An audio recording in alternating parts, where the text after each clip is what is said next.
Cabin ଉଚ୍ଛେଦକୁ କେନ୍ଦ୍ର କରି ବିରୋଧୀ ଦଳ ଏକଜୁଟ। ଖୋର୍ଦ୍ଧା ସହରରେ କ୍ୟାବିନ୍ ସମସ୍ୟାକୁ କେନ୍ଦ୍ର କରି ଉପୁଜିଥିବା କଳହକୁ ଜିଲ୍ଲା ପ୍ରଶାସକ ଏକତରଫା ନିଷ୍ପତ୍ତି ନେଇଥିବା ପ୍ରତିବାଦରେ ଆଜି ପୂର୍ତ୍ତ ବିଭାଗ ଡାକବଙ୍ଗଳାରେ ଜାତୀୟ କଂଗ୍ରେସ ତରଫରୁ ଏକ ସାମ୍ବାଦିକ ସମ୍ମିଳନୀ କରି ଜିଲ୍ଲା କଂଗ୍ରେସ ସଭାପତି ରାଜୀବ ପଟ୍ଟନାୟକ ଜିଲ୍ଲା ପ୍ରଶାସକ ଉପରେ ଅଗ୍ନି ବର୍ଷା ବର୍ଷି କହିଥିଲେ, ବ୍ୟବସାୟୀ ଭାଇମାନଙ୍କ ସହିତ କଂଗ୍ରେସ ଦଳ ରହିଛି। ପ୍ରଶାସକ ଖୋର୍ଦ୍ଧାକୁ ସରସ ସୁନ୍ଦର ଗଢ଼ି ତୋଳିବାରେ ଆମର ଆପତ୍ତି ନାହିଁ, କିନ୍ତୁ ପ୍ରପର ୱେରେ ଯିବା ଦରକାର। ପ୍ରଥମେ ଦୋକାନ ଘର ସ୍ଥାୟିତ୍ୱ କରିବା ପରେ ଉଚ୍ଛେଦ କଲେ ଆମର ଆପତ୍ତି ନାହିଁ। ସେହିପରି ବେଗୁନିଆ ବିଧାୟକ ପ୍ରାର୍ଥୀ ପାଇଁ ପ୍ରତିଦ୍ୱନ୍ଦିତା କରୁଥିବା ପୂର୍ବତନ ମୁଖ୍ୟମନ୍ତ୍ରୀ ଜେବି ପଟ୍ଟନାୟକଙ୍କ ପୁତ୍ର ଶ୍ରୀ ପୃଥ୍ୱୀବଲ୍ଲଭ ପଟ୍ଟନାୟକ କହିଥିଲେ, ଉଠା ଦୋକାନୀ ସଂଖ୍ୟା 1200 ଥିବାବେଳେ ଜିଲ୍ଲା ପ୍ରଶାସନ ମାତ୍ର 166 ଦୋକାନୀକୁ ଦୋକାନ ଗୃହ ବଣ୍ଟନ କରିବାକୁ କିପରି ଯୋଜନା କରୁଛି, ଏହା ଘୋର ଅନ୍ୟାୟ। ଆମେ ଏହାକୁ ଦୃଢ଼ ପ୍ରତିବାଦ କରୁଛୁ। ଅନ୍ୟତମ ବକ୍ତା ତଥା ଜଟଣୀ ନିର୍ବାଚନ ମଣ୍ଡଳୀର ବିଧାୟକ ପ୍ରାର୍ଥୀ ରୂପେ ପ୍ରତିଦ୍ୱନ୍ଦିତା କରୁଥିବା ଶ୍ରୀ ସନ୍ତୋଷ ଜେନା କହିଥିଲେ, ଖୋର୍ଦ୍ଧା ମ୍ୟୁନିସିପାଲିଟିରେ କୌଣସି ରେଜୁଲେସନ ହୋଇନଥିବା ବେଳେ ଏବଂ ମ୍ୟୁନିସିପାଲିଟି ପୌରାଧ୍ୟକ୍ଷା ଓ କାଉନସିଲରଙ୍କ ଅଜଣାତରେ ଜିଲ୍ଲା ପ୍ରଶାସକ କିପରି ଏତେ ବଡ଼ ନିଷ୍ପତ୍ତି ନେଲା ଦୁଃଖର ସହ ପରିପ୍ରକାଶ କରିଥିଲେ। ସେହିପରି ବରିଷ୍ଠ ଓକିଲ ଶ୍ରୀ ଶିଶିର ପରିଡ଼ା କହିଥିଲେ, ମ୍ୟୁନିସିପାଲିଟିର ସାର୍ବଭୌମତ୍ୱ ନଥିବା ଭଳି ମନେ ହେଉଛି। ଖୋର୍ଦ୍ଧା ବିଧାୟକ ପ୍ରାର୍ଥିନୀ ଶ୍ରୀମତୀ ସୋନାଲି ସାହୁ କହିଥିଲେ, ଜିଲ୍ଲା ପ୍ରଶାସକ ତୁରନ୍ତ ନିଷ୍ପତ୍ତି ନେଇଥିବା କାର୍ଯ୍ୟକଳାପରୁ ଓହରି ଯାଉ, ନଚେତ ବ୍ୟବସାୟୀ ସଂଘକୁ ଆମ ଦଳ ପୂର୍ଣ୍ଣ ମାତ୍ରାରେ ସମ୍ପୂର୍ଣ୍ଣ ସହଯୋଗ କରିବ। ସେହିପରି ସିପିଆଇଏମ୍ ଦଳର ସଭାପତି ଶ୍ରୀ ଅନନ୍ତ ମଙ୍ଗରାଜ ଏକ ପ୍ରେସ୍ ବିବୃତ୍ତିରେ ଜିଲ୍ଲା ପ୍ରଶାସକର ନିଷ୍ପତ୍ତିରେ ଘୋର ନିନ୍ଦା କରିବା ସହ ବ୍ୟବସାୟୀ ଭାଇମାନଙ୍କ ସହ ଆମ୍ଭେ ଅଛୁ ବୋଲି ପ୍ରକାଶ କରିଥିଲେ। ଖୋର୍ଦ୍ଧାରୁ ଶହୀଦ ଲିଆକତ ଅଲିଙ୍କ ରିପୋର୍ଟ, ଆୱାଜ ଓଡ଼ିଶା।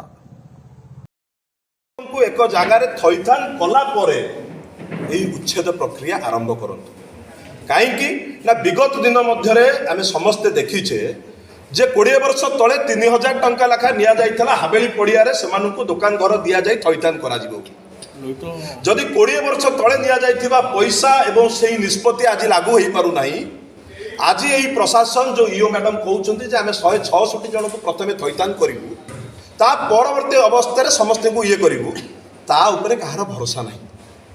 କଂଗ୍ରେସ ପାର୍ଟି ତରଫରୁ ମୁଁ ଦାବି ରଖିବି ଯେ ଯେଉଁ ଦୋକାନୀ ଭାଇମାନଙ୍କୁ ଏଠୁ ଉଚ୍ଛେଦ କରି ଅଲଗା ଜାଗାରେ ଥଇଥାନ କରିବା ପାଇଁ ସେମାନେ ଚିନ୍ତା କରିଛନ୍ତି, ଯେଉଁଭଳି ଭାବରେ ପୁରୀ ଜଗନ୍ନାଥ ମନ୍ଦିର ଏବଂ ଭୁବନେଶ୍ୱରର ଲିଙ୍ଗରାଜ ମନ୍ଦିରର ଆଶ୍ୱପାର୍ଶ୍ୱରେ ଯେଉଁ ଉଠା ଦୋକାନୀମାନେ ଦୋକାନ ଦେଇଥିଲେ, ସେମାନଙ୍କୁ ଯେଉଁଭଳି ଭାବରେ ସରକାର ତାଙ୍କର କ୍ଷତିପୂରଣ ତାଙ୍କର ଯେଉଁ କମ୍ପେନସେସନ୍ ଦେଇ ତାଙ୍କୁ କନଫିଡେନ୍ସରେ ନେଇ ତାଙ୍କୁ ଉଚ୍ଛେଦ କରି ଥଇଥାନ କଲା, ସେଇ ଲାଗୁ କରାଯାଉ। ଖୋର୍ଦ୍ଧାରେ ଯେଉଁ ବ୍ୟବସାୟୀମାନେ ଏଠୁ ଦୋକାନ ଉଠେଇକି ଅଲଗା ଏକ ଜାଗାକୁ ଯିବେ, 3-4 ମାସ ଯେ ସେମାନଙ୍କୁ ଭଲରେ ବେପାର ହେବ ବୋଲି ସିଏ ବି ଜାଣିନାହାନ୍ତି, ଆମେ ବି ଜାଣିଛୁ ଯେ ତାଙ୍କର ବେପାର ସେଇ ହିସାବରେ ହେବ ନାହିଁ। ଗୋଟିଏ ଛୋଟ ବେପାରୀ ତାର ଘରର ହସ୍ପିଟାଲ କେସ୍ଠୁ ଆରମ୍ଭ କରି ପିଲାର ପାଠପଢ଼ାଠୁ ଆରମ୍ଭ କରି ସମ୍ପୂର୍ଣ୍ଣ ଉପରେ ନିର୍ଭର କରେ ତାର ପ୍ରତିଦିନର ବେପାର ଉପରେ। ଯଦି ସେ 200-300 ଟଙ୍କା 500 ଟଙ୍କା ରୋଜଗାର କରୁଥିଲା, ସେଇଥିରେ ତାର ବ୍ୟାଙ୍କ ଲୋନ୍ଟିଏ ବି ସୁଝୁଥିଲା। ଯେତେବେଳେ ଦୋକାନ ଆଉ ଅନ୍ୟତ୍ର ଏକ ଜାଗାକୁ ଯିବ, ତାର ସେ ବେପାର ହେବ ବୋଲି କିଛି ଗ୍ୟାରେଣ୍ଟି ନାହିଁ 6 ମାସ ଯାଏ।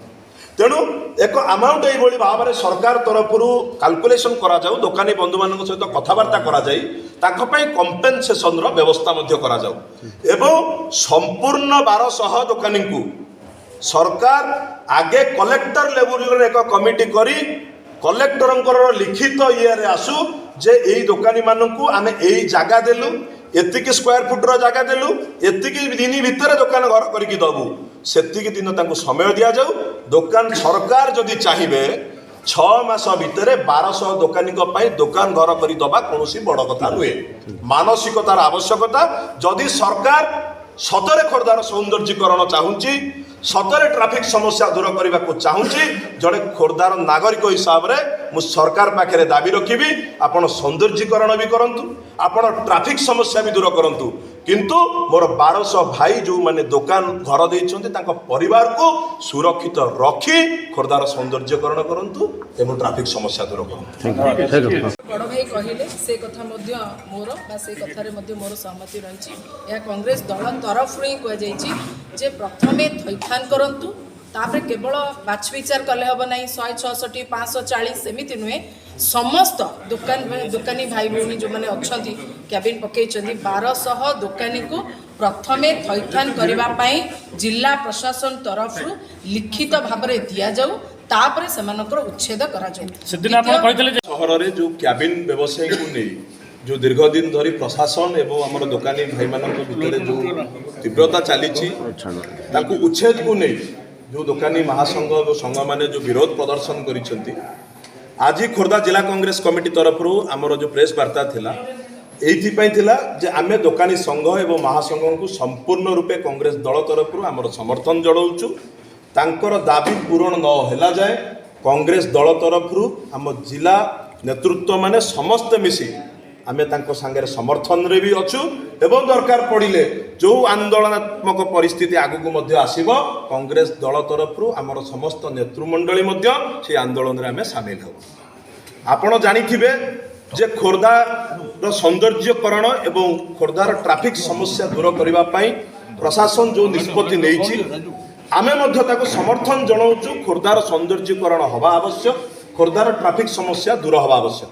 କିନ୍ତୁ କଂଗ୍ରେସ ପାର୍ଟି ତରଫରୁ ମୁଁ ଅନୁରୋଧ କରିବି ପ୍ରଶାସନ ପାଖରେ